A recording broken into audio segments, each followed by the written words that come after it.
From JBS Studios in Greater New York, this is the JBS News Update with Teisha Bader.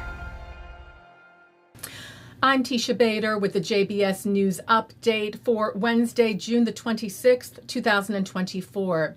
The IDF continues its ground operation against terror group Hamas in Gaza, eliminating terrorists and destroying terrorist infrastructure.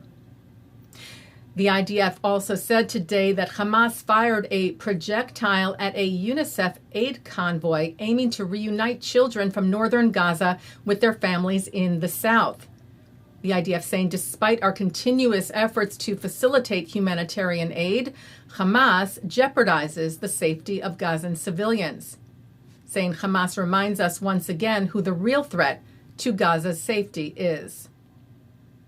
A rocket was fired from Gaza today at southern Israel. It was intercepted by the Iron Dome, and there were no reports of damage or injury.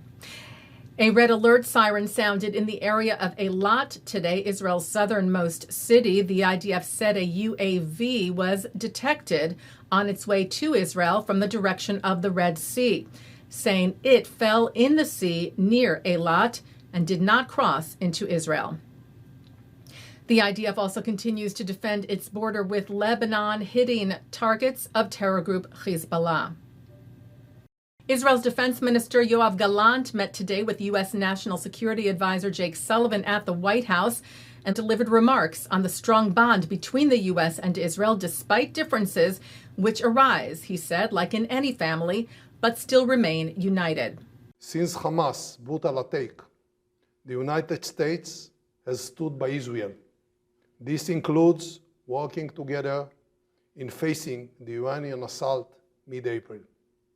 We appreciate the support we have received, both overt and covert.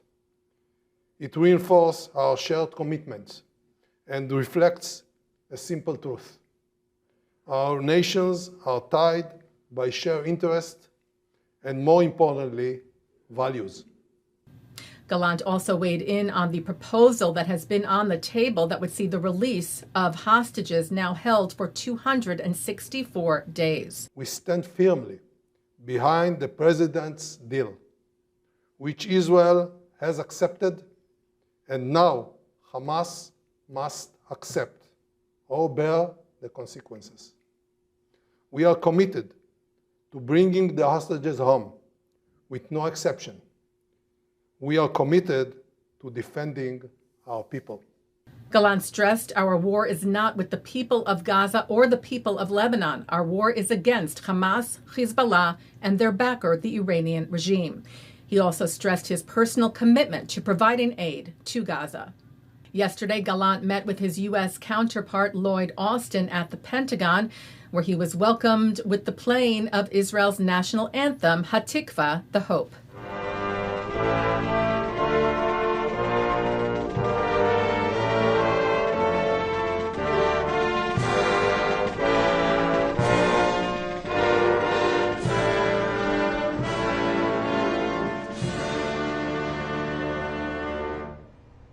After the sit-down with Austin and Pentagon officials, Gallant also stressed resolving disputes as friends do and strengthening the joint stand, he said, against our enemy.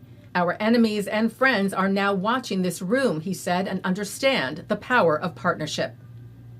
Gallant also met with House Majority Leader Steve Scalise, thanking him for standing with Israel and for the warm welcome, he said, from the chairman of the House committees, saying your leadership and friendship is critical to the U.S.-Israel relationship. Well, Israel's war with Hamas and support for Israel was a deciding issue in a closely watched Democratic primary yesterday in New York's 16th congressional district, covering Westchester County and the Bronx. George Latimer, a pro-Israel centrist, defeated Representative Jamal Bowman, who is a member of the squad and has expressed harsh criticism of Israel, including accusing it of genocide. Florida Republican Governor Ron DeSantis signed legislation this week incorporating the working definition of anti-Semitism from the International Holocaust Remembrance Alliance into Florida state law. This after the bill passed unanimously in Florida's legislature. The definition includes singling out Israel for criticism beyond the norm. Democratic Senator Lori Berman, who sponsored the bill in the Senate, said by adopting the IHRA definition of anti-Semitism, we are sending a powerful message that discrimination against Jewish individuals will not be tolerated in our state. Taking a look now at our programming for tonight on JBS for Wednesday, June the 26th at 8 o'clock, it's David Harris on Defending Israel. At 8:30, Thinking Out Loud. At 9, Raphael Shore is on L'chaim. And at 10:30, a replay of the news. And coming up next, a conversation with Donniel Hartman and Yossi Klein Halevi from the Shalom Hartman Institute's annual Community Leadership Program, which we are bringing you for the first time on JBS live from Jerusalem through July the 9th. The live program airs at 12:30 p.m. Eastern Time, as Hartman scholars explore how Israel and the Jewish people can navigate these challenging times and look ahead to the future. And that's the JBS News Update for Wednesday, June the 26th, 2024. I'm Teisha Bader. Am Yisrael Chai.